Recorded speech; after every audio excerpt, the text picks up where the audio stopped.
No water? No problem. Extract it from the air.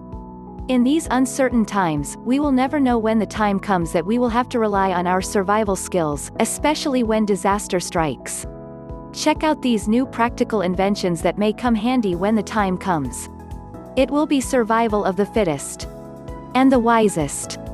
For example, this new clever invention that can extract water from thin air, even in the desert. And you can do it yourself.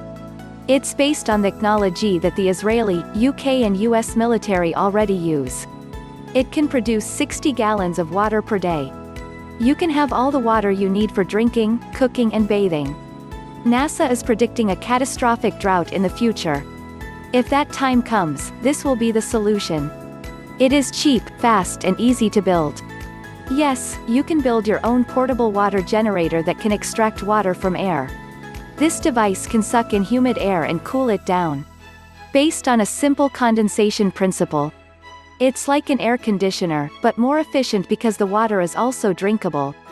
The water is purified and the system can produce 60 gallons of clean, fresh water a day. It is a virtually unlimited supply of water anywhere you are. You can start building the device yourself. Check out the link below on how to make this simple method to pull moisture out of thin air, filter it and turn into unlimited supply of potable water. No more water bills forever. Check out the link below on how to make this simple device that pulls moisture out of thin air, filter it and turn into unlimited supply of water.